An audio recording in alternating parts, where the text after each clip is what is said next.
तो आपने ये गाना हैप्पी बर्थडे टू यू तो हमेशा सुना ही होगा, फिर गाया ही होगा। तो आज मैं उसको गिटार पे सिखाने जा रहा हूँ। जो लोग बिगनर्स हैं उनको पहले मैं बजाता हूँ, फिर उसके बाद फिर सिखाऊंगा।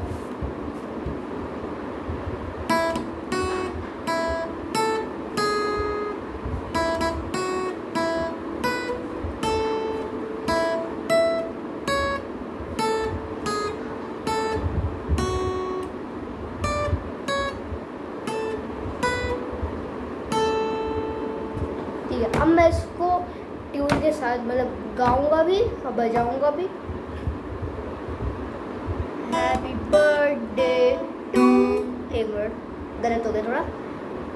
Happy birthday 1 2 3 start. Happy birthday to you, happy birthday to you, happy birthday dear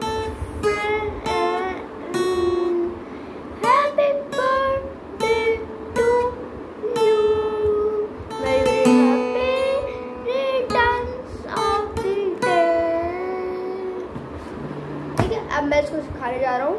तो सबसे पहले हमें जो हमारा ये सेकंड कॉलम है उसमें हमें लास्ट लाइन पहले हमें 0 प्ले करना है। 0 0 2 टाइम हमें 0 प्ले करना है।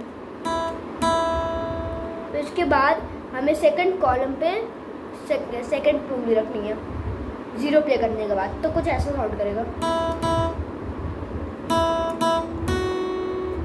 तो ये हैप्पी बर्थडे हो गया।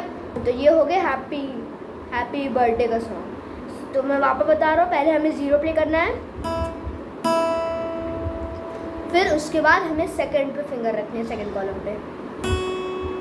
ठीक है, तो वापस ऐसे ही साउंड प्ले करेगा। ठीक है, फिर उसके बाद हमें 5th थ्रेड पे अपनी फिंगर रखनी है। तो 5th कॉलम है उस पर अपनी फिंगर रखनी है। फिर 1 टाइम्स 5, फिर 1 टाइम 4। तो ये प्ले करेगा ऐसा। ठीक है, तो फिर ये प्ले करेगा ऐसा। फिर इसके बाद हमें वापस रिपीट करना है, हमें वापस 0 प्ले करना है। उसके बाद वापस 2 प्ले करना है।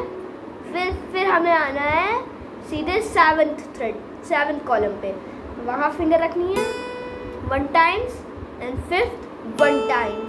तो ये कुछ ऐसा साउंड करेगा।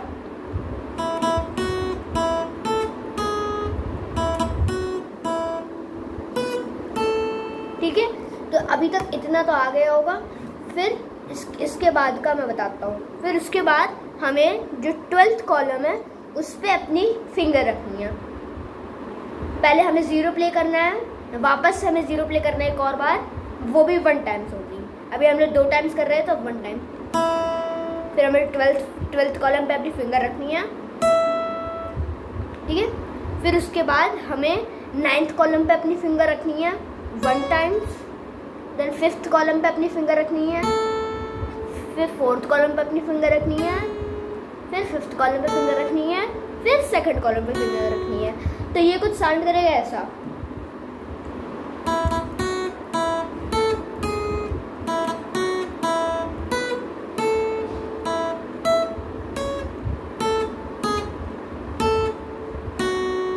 ठीक है, तो ये ऐसा साउंड करेगा। अब बचा लास्ट पार्ट के लिए हमें वापस से 10th पे आ जाना है। ठीक है, हम लोग 10th पे आ गए।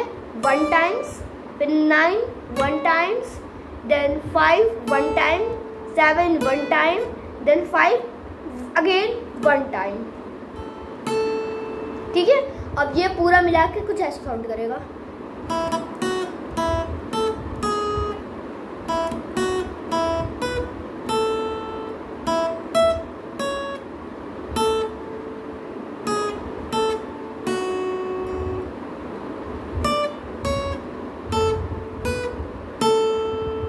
ठीक है, और अभी मैं लिख तो नहीं सकता अभी इस समय, पर ये हो गया हमारा पूरा। तो आज हमने हैप्पी बर्थडे सीखा। फिर अगली बार हम सारा गामा पादा नीसा सीखेंगे। सारा गामा पादा नीसा। फिर आप इसको कोशिश करिएगा कि आपका गिटार धीमे होना चाहिए और इसकी आवाज़ तेज होनी चाहिए। ठीक है, आज के लिए गुड।